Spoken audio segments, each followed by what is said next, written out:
YouTube, what is up? Coach Wiz, and we got another video. How good was Kevin McHale? This is by Johnny Arnett. Shout out to you, my guy. You make fire videos. I appreciate you. Let's get into this, man.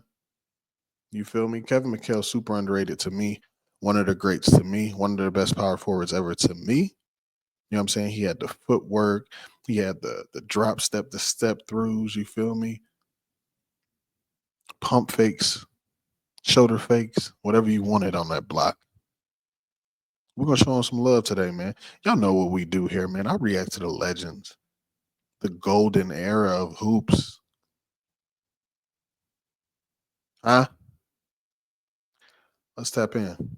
Was drafted in the 1980 draft with the third overall pick by the Boston Celtics. He was a 6'10 power forward who was extremely skilled and had sound fundamentals. Although his talent could be recognized upon his arrival to the league, he wasn't necessarily tearing up the competition immediately, and instead developed his game slowly over time. As a rookie, playing 20 minutes a game, Kevin averaged 10 points, 4.4 rebounds, and 1.8 blocks per game on 53% shooting. He had the talent and the production to be a starter, but the Celtics were actually pretty stacked at the time. You got that Frankenstein build. Look at his shoulders.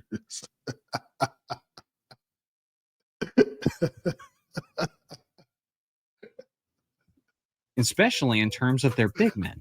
Within 2 years, Boston had acquired Robert Parrish, Larry Bird, and Kevin McHale, which would be their Hall of Fame front line of the future. They also had Cedric Maxwell, who was a 6'8 small forward and a great player in his own right. With Parrish starting at center and Bird and Maxwell starting at the forward positions, there simply wasn't room for McHale to start. So in the early years of his career, he thrived in his role as the team's sixth man, serving as a complementary piece behind Bird, Parrish, and Maxwell. McHale and the Celtics finished with a 62-20 record and went on to defeat the Houston Rockets in the NBA Finals to win the championship. Over the next 4 seasons, he would continue to come off the bench and make an impact, averaging 16.5 points, 7.5 rebounds, and 1.9 blocks on.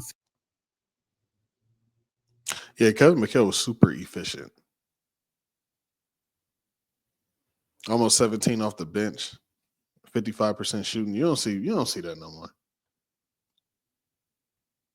That's why all these bigs, you feel me? Well, they used to, but guys like Kevin Garnett used to go to him and work on their footwork, you feel me? Because he was really, really efficient.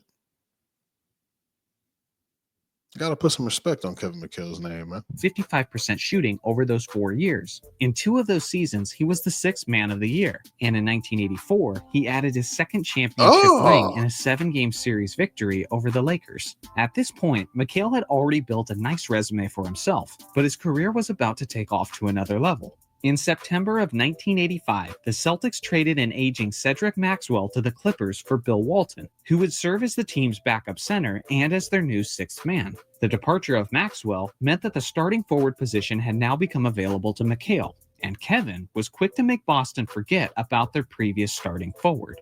In his first season as a starter, Kevin averaged 21.3 points, 8.1 rebounds, and 2 blocks on 57.4% shooting. With their big 3 leading the way, and with their deep roster. Yo, I'm so sorry, man. I love this, though. Blocks on 57.4% shooting. With their I love it. Forget about their previous starting forward. In his first. So look, all of my players that play big, I literally show them videos of McHale and Hakeem, because their footwork was incredible. You feel me? The back down, turn, head fake into the step through. What? And Kevin McHale, he loved to step through and then finish with that inside hand. Oh, look at these moves right here. First season as a starter, Kevin averaged 21.3 points, 8.1 rebounds, and 2 blocks on 57.4% shooting. With their big 3 leading the way, and with their deep roster, the 1986 Boston Celtics dominated their way through the regular season as they finished with a 67-15 record, and they were the league's best defensive team, which McHale was a major part of. This year was one of his 6 all-defense team. Huh? 6 play both ends, man. Come on, man. appearances. There was nothing flashy about his defense. He wasn't the most athletic and wouldn't sky through the air to block a shot, but he was tenacious. He did an excellent job of moving his feet and staying in front of the defender while keeping his hands high. Under the leadership of Bird and McHale, the '86 Celtics won yet another championship, defeating the Rockets in 6 games. Although Larry Bird was named the Finals MVP of the series, there was definitely an argument that it could have gone to McHale, who averaged 25.8 points, 8.5 rebounds, and 2.5 blocks on 50. 26, 8, 2 blocks, 57% shooting from the field. 57%. 57% shooting over the series. It's worth noting that these impressive numbers came against the likes of great big men defenders in Hakeem Olajuwon and Ralph Sampson. He did that against Hakeem and Ralph.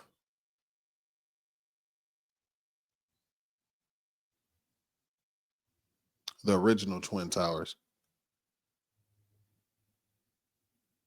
Hakeem probably the best defender of all time, and Ralph Sampson is no slouch. And he shot 60% against them in the finals. Y'all not hearing me, man. To this day, the '86 Celtics are seen as one of the greatest basketball teams of all time. Even with all of this being said, we were still yet to see the best of McHale. The following season would be his best yet, and a year where he made history. As a 29-year-old in his prime year, he averaged 26.1 points, 9.9 rebounds, and 2.2 blocks on an incredible 60.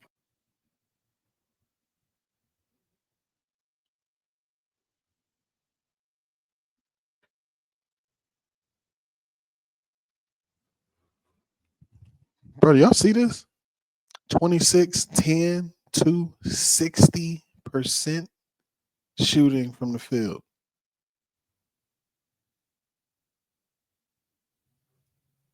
That's why they say he put cats in that torture chamber, man. Put him on that block, and it's a wrap.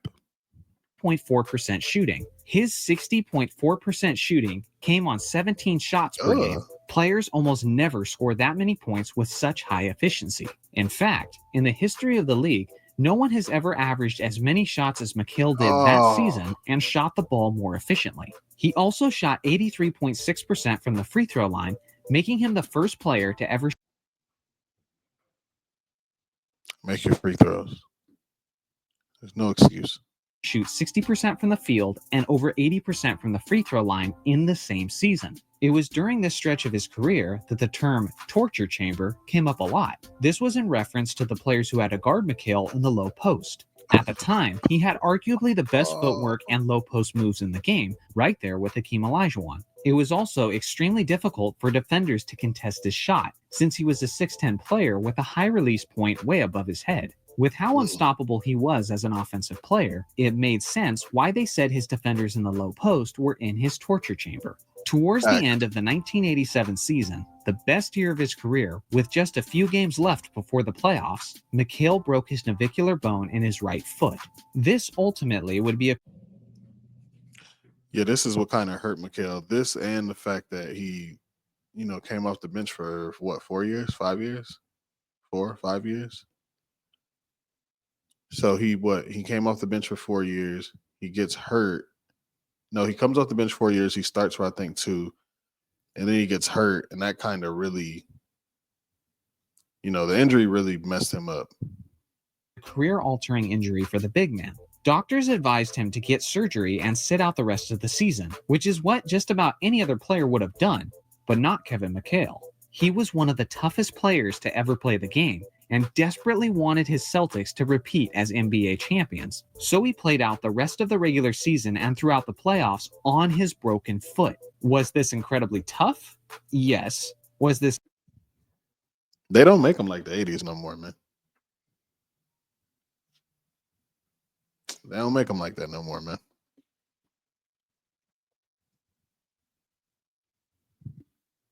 Absolutely legendary? Yes. Was this also extremely reckless and bad for his career in the long term? Yeah, it was probably that too. Regardless, he played at an incredibly high level in the playoffs. Despite the enormous pain, he averaged 21.1 points, 9.2 rebounds, and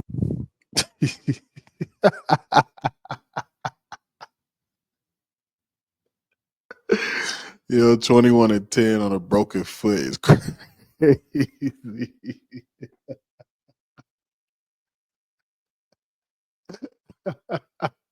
These players would never do that.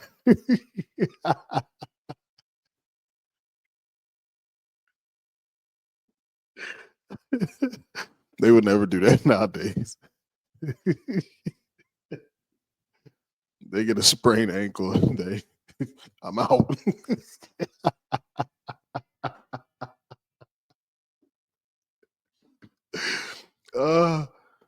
21 and 10 on a broken foot.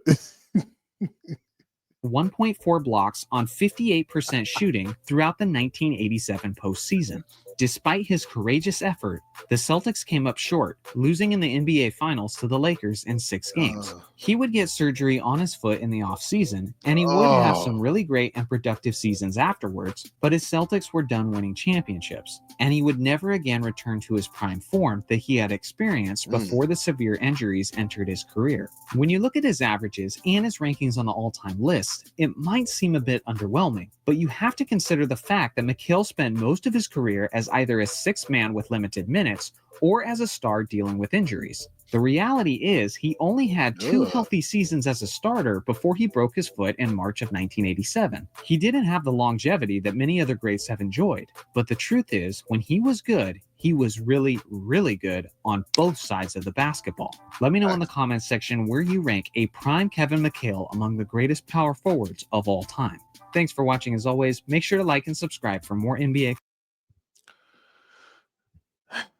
Good old Kevin McHale, man. Let me know where y'all got Kevin McHale ranked, like amongst power forwards. Give me y'all top 5 power forwards ever. Is Kevin McHale close to that? Is he up there? Let me know, man. Coach Wiz, thank y'all for watching. Let me know what y'all want to see next. I'm working on that Dream Team documentary. Working on it. Appreciate y'all watching, man. I really do, man. Thank y'all so much. And we gone.